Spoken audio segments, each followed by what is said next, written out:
আলহামদুলিল্লাহ আমাদের মাঝে আরেকটি বিশেষ গুরুত্বপূর্ণ মাস আসতেছে শাবান মাস। শাবান মাসের 1 তারিখ 2025 সাল পয়লা ফেব্রুয়ারিতে শাবানের চাঁদ দেখা যাবে। তারিখ থেকে শাবান মাস পূর্ণ ইবাদত বন্দেগী। শাবান মাসের ফজিলত ও আমল। আরবি মাসের গুরুত্বপূর্ণ এক মাস শাবান মাস। আল্লাহ তাআলা বান্দাদের জন্য কিছু মাস পুরস্কার ও মহামণ্ডিত করেছে, তার মধ্যে শাবান মাস অন্যতম।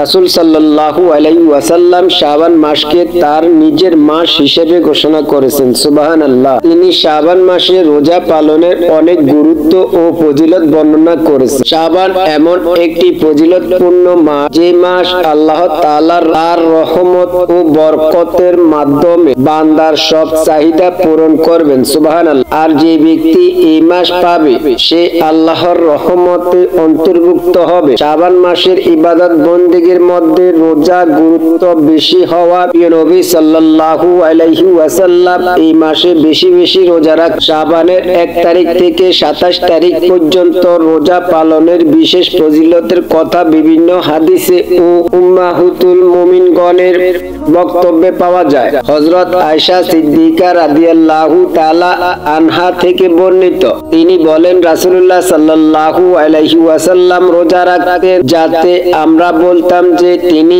এই মাস আর রোজা ছাড়বে না। আবার তিনি রোজা ভাঙতে শুরু করতেন, যাতে আমরা বলতাম যে তিনি এই মাস আর রোজা রাখবে না।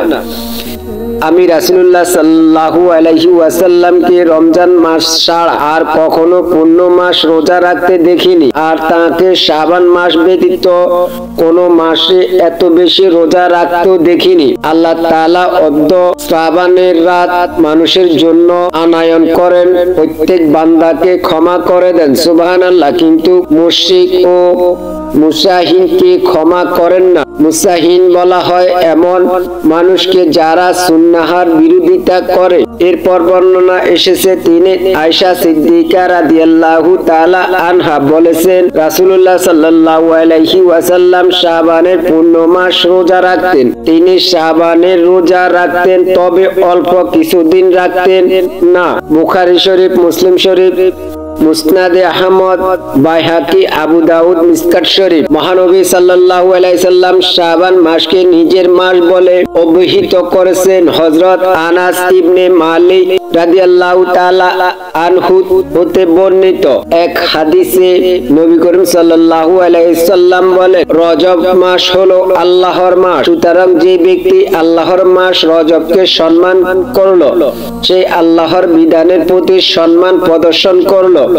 আর যে আল্লাহর বিধানের প্রতি সম্মান প্রদর্শন করবে, মহান আল্লাহ তাআলা তাকে জান্নাতুল নাইমে প্রবেশ করবেন। সুবহানাল্লাহ। আবার শাবান হলো আমার মাস। রাসূলুল্লাহ সাল্লাল্লাহু আলাইহি ওয়াসাল্লাম বলেন, আবার শাবান মাস হলো আমার মাস। আর যে ব্যক্তি শাবান মাসের প্রতি সম্মান প্রদর্শন করলো, সে আমার প্রতি সম্মান প্রদর্শন করলো। আমার প্রতি সম্মান প্রদর্শন করবে কিয়ামতের দিন।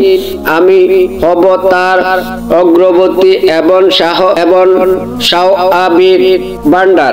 আর রমজান মাস হলো আমার উম্মতের মাস। এই মাসে নবী করিম সাল্লাল্লাহু আলাইহি ওয়াসাল্লাম বেশি বেশি করে এই বরকতময় দোয়া পাঠ করতেন, আল্লাহুম্মা বারিক লানা ফি রাজাব ওয়া শাবান ওয়া বাল্লিগনা রমাদান। অর্থাৎ, হে আল্লাহ, আপনি আমাদের রজব ও শাবান মাসে বিশেষ বরকত দান করুন এবং আমাদের রমজান মাস পর্যন্ত পৌঁছিয়ে দিন। মুসনাদে আহমদ। নবী করিম সাল্লাল্লাহু আলাইহি ওয়াসাল্লাম শাবান মাসের গুরুত্ব, মুহূর্ত এবং তৎপর্যায় বিবেচনা এই মাসের অধিক হারে নফল ইবাদত বন্দেগী করতেন। রমজানুল মুবারককে মর্যাদা রক্ষা এবং হক আদায়ে অনুশীলনের জন্য রাসূলুল্লাহ সাল্লাল্লাহু আলাইহি ওয়াসাল্লাম শাবান মাসে বেশি বেশি রোজা পালন করতেন।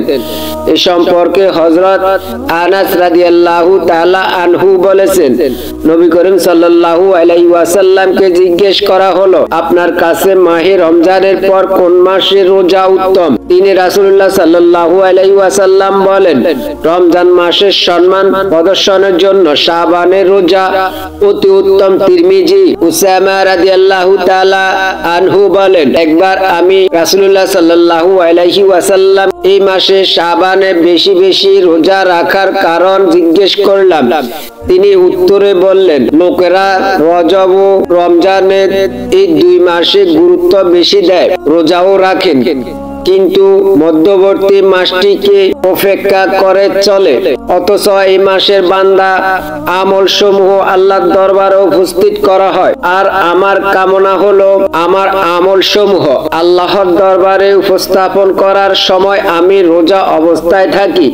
সুবহানাল্লাহ। এই কারণে আমি শাবান মাসে বেশি বেশি রোজা রাখি। নাসাই, আবু দাউদ। হযরত আলী রাদিয়াল্লাহু তাআলা আনহু থেকে বর্ণিত, রাসূলুল্লাহ সাল্লাল্লাহু আলাইহি ওয়াসাল্লাম বলেছেন, 15 শাবান রাত 14 তারিখ দিবাগত রাতে যখন আসেন, সেই রাতে তোমরা তা ইবাদত বন্দিগিতে কাটাও এবং পরের দিন রোজা রাখো। ইবনে মাজাহ।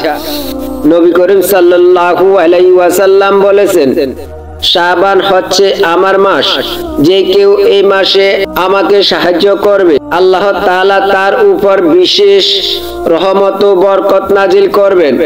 আর রাসূলুল্লাহ সাল্লাল্লাহু আলাইহি ওয়াসাল্লামকে সাহায্য করা তার সুন্নতের উপর আমল করাইকে বোঝানো হচ্ছে। তিনি শাবান মাসে বেশি বেশি রোজা পালনের পাশাপাশি ইস্তেগফার ও দুরূদ শরীফ পাঠের কথা উল্লেখ করে বলেন, হিজরি বছরের 3টি মাস তথা রজব, শাবান ও রমজান, এই 3টি মাসে অধিক ইস্তেগফার ও দুরূদ শরীফ পাঠের সুপারিশ করা হচ্ছে। অবশ্যই তোমাদের শাবান মাসের উপর বেশি তাগিদ দেওয়া হচ্ছে।